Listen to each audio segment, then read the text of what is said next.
So welcome back for another video. In this video, let me share with you my top 6 loan apps with 0% interest rate sa fresh loan. So itong mga loan na po, nababanggitin ko po at i-share ko po sa inyo ay based po sa experience ko. Ang dami pong loan apps ngayon na 0% interest sa fresh loan po. But itong top 6 po na i-share ko sa inyo ay talagang subok ko na. Nag-run po ako ng application, nakita ko po yung interest rate and majority of them po is nakapag-loan po talaga ako. So FYI, pag sinabi pong interest rate, this is intended only po sa interest po ng mismong loan offer or loan amount po sa atin. So magkaiba po ito sa tinatawag po na effective interest rate. Pag sinabi po effective interest rate, kasama na po dyan yung interest, processing fee, service fee, management fee, at marami pa pong fees na hinihingi. So kapag po yun ay tinotal, tinatawag po sila na effective interest rate. So ang pag-uusapan po natin dito is ang interest rate alone lang. And guys, itong mga loan app nga po na ito with 0% interest na na-try ko is never po akong naka-receive ng harassment. Mapa-text man yan or calls. Which is yung iba, nakaka-experience daw po talaga nun. Well, please know this ha. Itong mga loan apps po na i-share ko sa inyo, mga legit po ito, license to operate po itong mga ito. SEC registered po sila at CIC accredited. Well, without further ado, ang dami ko na namang sinasabi. So here are my top 6 loan apps with 0% interest I tried. So first on my list is walang iba kundi si OLP or si Online Loans Pilipinas. So si OLP po talagang kanaunahan loan app ko po na na-encounter na 0% interest at first loan. So guarantee din po na upon application talagang ma-approve ka rin naman. Though hindi kataasan yung kanyang loan offer at first time, pero in the long run, tumataas din siya. So sa first loan po dito, 7 days to pay lang siya, 0% interest, pero meron po siyang hinihinging disbursement fee po na 45 pesos na standard yon. Kahit anong amount yung ma-approve sa'yo, 45 pesos po yung hiningi nilang disbursement fee. Kung 2,000 ang loan offer sa akin, na ma-receive ko na lang po is 1,955. So okay na rin siya kung nangangailangan talaga for emergency purposes, maaasahan natin ito within 7 days to pay is good kasi 0% interest naman talaga siya at legit yon. Ang bad thing lang po dito na na-experience ko sa OLP po is yung second loan offer niya na ang taas pala ng interest rate. May interest rate siya na 15% a month and meron na po silang charges and fees na tinatawag na non-finance charges which is waivable naman pero pahirapan. Parang talagang babawian ka nila sa second loan after that first loan na 0%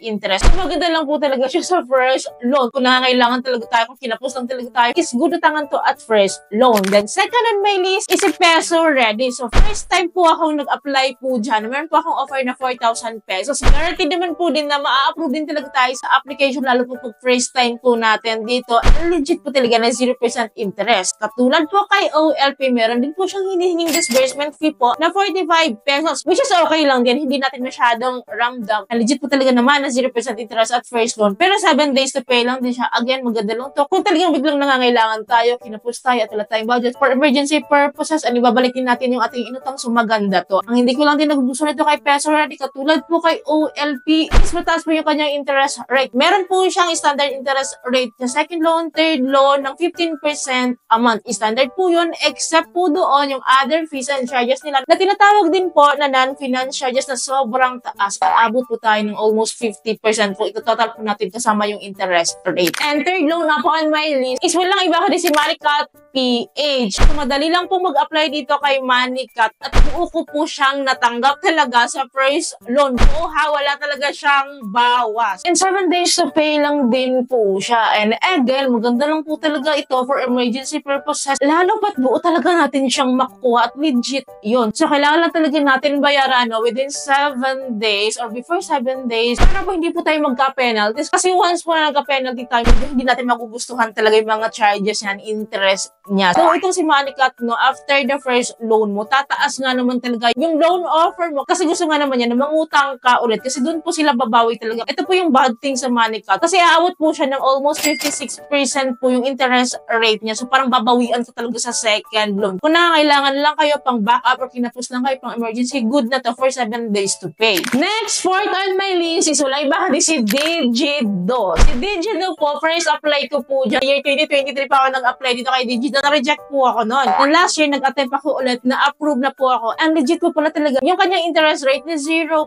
Pero po may processing fee po siyang hinihingi na 50 pesos sa first loan. I think this is a standard processing fee po nila. So, hindi po siya buong matatanggap kasi binabawas na nga po yung processing fee. And payable lang din po siya for 7 days to pay. Again, maaasahan din po talaga natin to pag kinapos na naman tayo at for emergency purposes as in medyo malalapitan natin ito. But of course, may bad thing pa rin po tayo dito. Dahil po sa second loan niya, parang doon din po siya babawi. Ang taas na po ng interest rate niya po. So parang almost 50% of the loan amount din po yung hinihingi nila. So this is based on my experience ha. Kaya hindi ko na pag-inrob yung aking second loan dito. Kasi for me, hindi na po siya nakakatulong talaga. So tinatanggap po na nga lang 15% a month eh. Pero yung ganito na medyo mataas na ang dami ng mga fees and charges niya sa second loan na talagang babawian ka na niya. Hindi na po yun nakakatuwa. Lulubog lang po tayo sa utang. So next, people on my list is walang iba kundi si Finbro.ph. Itong si Finbro po is wala po siyang physical loan app na nada-download po natin sa Play Store or sa App Store. So nag-apply po ako dito through their website. So very accessible naman po yan. So on my experience, meron pong sagad na offer sa akin si Finbro na 15,000 pesos. Kapag sinagad ko pong kinuha, yung loan offer na yun is talagang mawawave po lahat ng mga fees charges. Ang dami niya po kasi talagang mga interest fees and charges po talaga. Ang ginawa ko po, sinagad ko po ng 15,000 po yung aking loan offer to get that 0% interest rate. But, unfortunately po, hindi po nila ako na-aprobahan sa 0% interest rate. And kapag binabaan ko po yung aking loan choice po sa Finbro, no, let us say na 15,000 pesos po yung aking maximum offer. Kung gagawin ko po siyang 5,000 or 10,000 lang po, I think ma-approve ako doon. Kasi po meron po silang hinihingi sa akin ng mga interest rate niya, charges sa fees kapag lower than 15,000 pesos. Which is hindi po makatarungan yung mga fees niya. Lalong-lalo na po yung borrower's advantage package niya. So yun talaga medyo nagpapabigat sa interest rate. So I think hindi niya ako inaprubahan sa 0% interest rate kasi nga po gusto niya i-grab ko yung mga lower loan amount niya. So sayang hindi ako nag-grantan doon sa 0% interest niya. But itry niyo yan, yung 0% interest rate niya. Huwag niyo lang itry yung may mga interest rates niya ha. So itry niyo. Mali mo ma-approve guys sa 0% interest rate niya. And last on my list is walang iba kundi si Cash Express. So tulad ko kay Finbro na access ko po si Cash Express through their website. So dito po, actually guys, nandun na ako sa dulo ng application, hindi ko siya tinuloy. Though nakita ko may 0%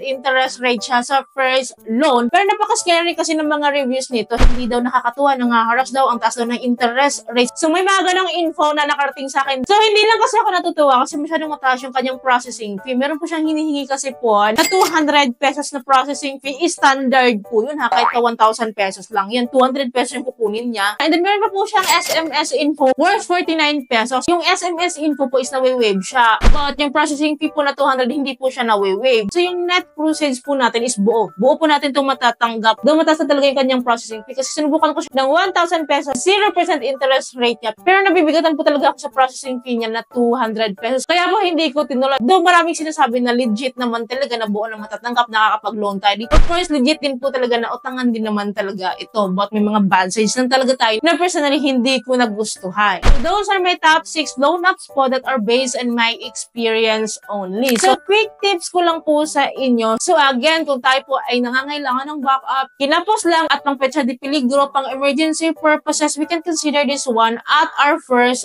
loan. So hindi ko talaga ma-recommend guys. Ang second loan offer nila, iba po talagang atake nila dito sa mga fees charges nila. Talagang dito na sila babawi. Once again, para only what you can afford to handle and pag-isipan yung mabuti ng paulit-ulit before trying this loan app. So yun lamang po ay kung may natutunan kayo sa video. I hope nakatulong tong video sa inyo. Kung nag-gusto yung video, please don't forget to like, share, and subscribe. Click yung bell button po lahat. Walang videos kayo updated and notified po kayo. Yun lamang po. Thank you for watching this video. Bye!